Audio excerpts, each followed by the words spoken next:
Baada ya mchezo wa Young Africans dhidi ya JS Kabylie kukamilika, afisa habari wa Young Africans Ali Shaban Kamwe alitoka na statement kwamba mechi ya dabi ya Kariakoo ambayo itapigwa March mosi itafanyika kwenye uwanja wa Amani Complex Guantanamo. For the very first time, ligi kuu Tanzania bara, mchezo unaozihusisha Simba Sports Club na Young Africans unaenda kufanyika visiwa vya Zanzibar kwenye uwanja wa Amani Complex. Tunaenda kuangalia ukizingatia attendance ya mashabiki kwenye mchezo wa Young Africans dhidi ya JS Kabylie na huu mchezo unaozikutanisha Simba na Yanga, unastahili kwenda kwenye uwanja wa Amani Complex au ni frustration baada ya matokeo ya Yanga na JS Kabylie na yale ya Al Ahly na AS FAR Rabat? Tunaenda kuangalia umuhimu na uhalali wa mchezo huu kwenda kufanyikia kwenye uwanja wa Amani Complex. Ali Kamwe alitangaza, alisema wakati Simba wanasherehekea Yanga kutokuingia hatua ya robo finali, wakumbuke tarehe 1 mechi itafanyikia Guantanamo. It's either waende au wasiende. Hii kauli imekuja mara baada ya maumivu, ilikuwa ni kutafuta relief, ndio maana akaona aongee vile au imeshakuwa planned na wameamua kutoka na kusema kwamba ule mchezo unaweza kufanyika kule kwa sababu wao ndio wenyeji. Yeah, of course, kwa sababu Yanga wao ndio wana hiyo mandatory kwamba waamue uwanja ni upi kwa siku za hivi karibuni, kwa maana uwanja wao. Lakini tunafahamu Yanga kimsingi uwanja wao wa nyumbani wa ligi kuu ya NBC Premier League ni KMC Complex. Pengine wanataka kuhamisha mechi kubwa, tumekuwa tunashuhudia tunapigwa katika hivi viwanja vikubwa kwa maana Benjamin Mkapa, lakini pia na viwanja vingine hasa kama Zanzibar nao pia, kwa sababu una hizo vigezo vikubwa vya shirikisho soka barani Afrika kwa maana CAF. Lakini by the way unakuja kuangalia katika engo ya gate collection, hizi mechi kubwa kama hizi ni wazi mashabiki wengi watahudhuria kwenye huo mchezo. Capacity ya Amani mashabiki 20,000 I think, lakini kwa Mkapa zaidi ya mashabiki 60,000. Unaona ni tofauti kubwa ambayo ipo kwenye hiyo engo, so lazima kuwe na wigo mpana mashabiki waweza kuingia kiwanjani na iwe rahisi, kwa sababu hii ni dabi ya Kariakoo ambayo inahusisha timu mbili kutoka wilaya ya Ilala na Dar es Salaam, na uwanja wa Benjamin Mkapa upo Dar es Salaam. Kwa hiyo lazima kutakuwa kuna ule ukosefu wa wale watu ambao wanatokea Dar es Salaam kwenda kuishuhudia hii mechi, ambao pengine ingekuwa rahisi zaidi kama mechi ingepigwa katika uwanja Benjamin Mkapa kuliko ingepelekwa huko Zanzibar. Lakini kama Young Africans wenyewe wamezungumza, ni wazi kwa sababu pengine inaweza kuwa ni mechi yao ya shukrani, kwa sababu uwanja wa Amani ndio uwanja ambao wameutumia kwenye game 3 za michuano ya ligi ya mabingwa barani Afrika.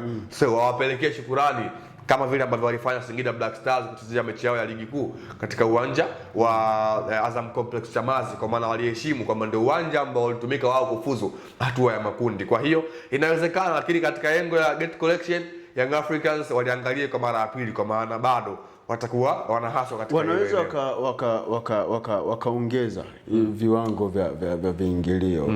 Maybe popular kwenye uwanja wa Benjamin Mkapa inaweza kuwa 7,000 au 5,000, lakini uwanja wa Amani kwa sababu ni mdogo na demand ya mchezo wa Simba na Yanga ni kubwa, popular ikawa shilingi 20,000. Ya inawezekana, lakini tumekuwa tunashuhudia watu wa Zanzibar wamekuwa kwenye matukio makubwa ya soka, wamekuwa sio waitikaji sana kwa maana bado wamekuwa tuseme zile big match zao zimekuwa haziwagusi, lakini tumeshuhudia pia Dar es Salaam kile ambacho kimekuwa kinaendelea kwa maana Benjamin Mkapa. Lakini by the way ukizungumzia dabi haijawahi kupoa, hata kama ipigwe wapi lazima mechi itapigwa vizuri na watu watakwenda kushuhudia uwanjani. Kwa hiyo sisi ambao ni wapenzi wa soka tunatarajia kuona kokote pale, iwe Amani iwe Benjamin Mkapa, tuko tayari kwenda kuitazama mechi ya Kariakoo, kwa maana hii itakwenda kutoa ishara. Je, inakwenda kuwa mechi ya 7 mfululizo mtu anapasuka au wanakwenda kukata ule mzizi wa fitna? Kwa maana kwa usajili ambao umefanyika upande wa pili inaashiria upande wa pili lazima atakwenda hawezi kufa kinyonge. Upande wa pili upande gani? Simba Sports Club maingizo wapi ambao wameyafanya? Yani kwako wewe Simba Sports Club ni upande wa pili. Yani upande wa pili. Okay. Kwa sababu kwa maana ya wenyeji ndio nimezungumza. Kwa maana upande wa pili wa wenyeji. Watazamaji wameshakuelewa. Kwa unakuja kuangalia pia kwa mechi iliyomalizika, kwa maana kwenye mchezo wa Ngayo ya Hisani wakati msimu unaanza, Simba pia alipoteza bao 1-0 kwenye ule mchezo. Hebu twende hapo. Tunahitaji uamuzi kutoka nje kwa mara nyingine waje ku-officiate game ya Simba Sports Club na Young Africans, au tunahitaji waamuzi wa Kitanzania waaminiwe na kurudishiwa yale mamlaka waliokuwa nayo ya kuamua michezo ya dabi ya Kariakoo? Of course nabii huwa hakubaliki kwao. Na nabii kama hakubaliki kwao basi atakubalika na watu wengine.